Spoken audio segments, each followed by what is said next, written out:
Ce que vous avez entendu, ce qui se passe à l'est du Congo, ça peut paraître loin, mais savez-vous que l'Europe y joue un rôle direct et mortifère? Alors commençons par le début. À l'est du Congo, au Kivu, la frontière avec le Rwanda, la guerre a causé environ 6 millions de morts. Certains estiment d'ailleurs que la moitié de ces morts seraient des enfants, imaginez-vous. Alors aujourd'hui, on parle surtout du groupe dit rebelle du M23 qui déstabilise la région. Et en fait, avec l'aide du Rwanda, ce groupe occupe aujourd'hui une partie du territoire congolais. Et le rôle du régime rwandais est fondamental. Les Nations Unies ont constaté que le Rwanda ne livre pas seulement des armes ou de l'argent, mais a même des soldats sur place. Le secrétaire général des Nations Unies, Antonio Guterres, a d'ailleurs appelé le régime rwandais de Kagame à cesser de soutenir le M23 et à se retirer du territoire de la République démocratique du Congo. Parce qu'il s'agit vraiment en fait d'une violation de la souveraineté du Congo et du droit international. Et que va chercher le régime rwandais en République démocratique du Congo?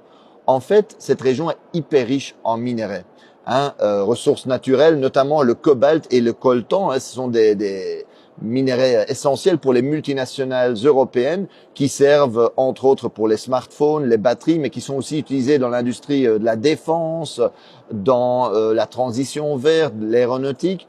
Et donc le Kivu contient 60% des réserves mondiales de coltan à lui tout seul. Imaginez-vous l'importance stratégique de cette région. En d'autres mots, la guerre, les massacres, la déstabilisation à l'est du Congo arrangent bien ceux qui veulent voler les richesses naturelles, les matières premières du Congo. Et sans surprise, un groupe d'experts des Nations Unies a constaté qu'en 2023, le Rwanda a enregistré une hausse sans précédent de ses exportations de coltan, une augmentation de 50% par rapport à l'année précédente.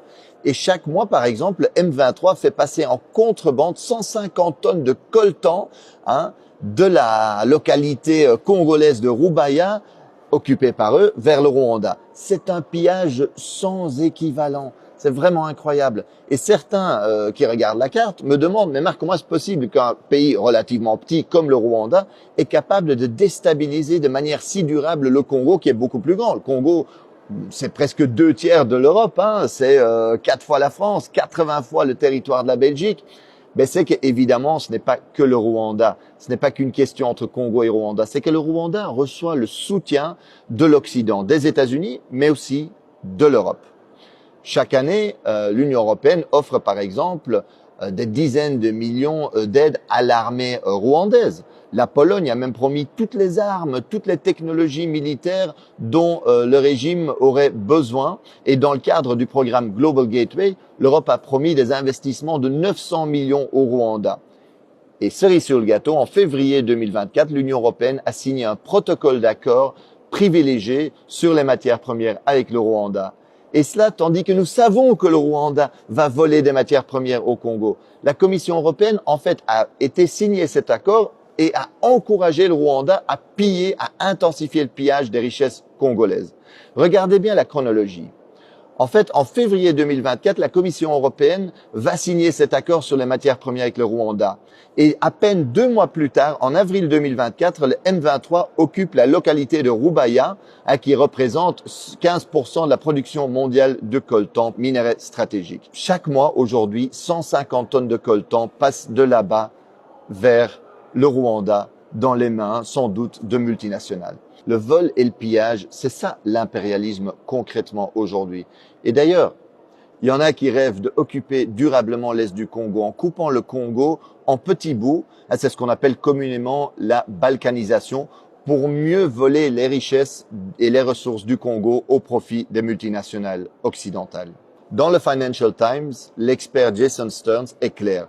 Cette guerre pourrait se terminer relativement rapidement. Il rappelle qu'en 2012, en fait, le M23 avait été battu. Et ce n'était pas seulement à cause de l'action de l'armée congolaise et de ses alliés du Sud, qui avaient battu militairement le M23. C'est aussi parce que les soutiens internationaux du régime rwandais avaient suspendu son financement. Et que donc eux ils avaient dit voilà, à cause du rôle que vous jouez au Congo, on va plus vous financer. Barack Obama avait appelé Kagame pour lui dire d'arrêter le M23. En d'autres mots, si l'Occident aujourd'hui ne sponsorisait pas cette guerre, elle pourrait prendre fin très rapidement. Et on pourrait éviter, on aurait pu éviter déjà beaucoup de ces morts, beaucoup de ces victimes innocentes aujourd'hui en Congo. L'impérialisme aujourd'hui, le vrai visage de la politique étrangère et commerciale européenne en Afrique, c'est ça.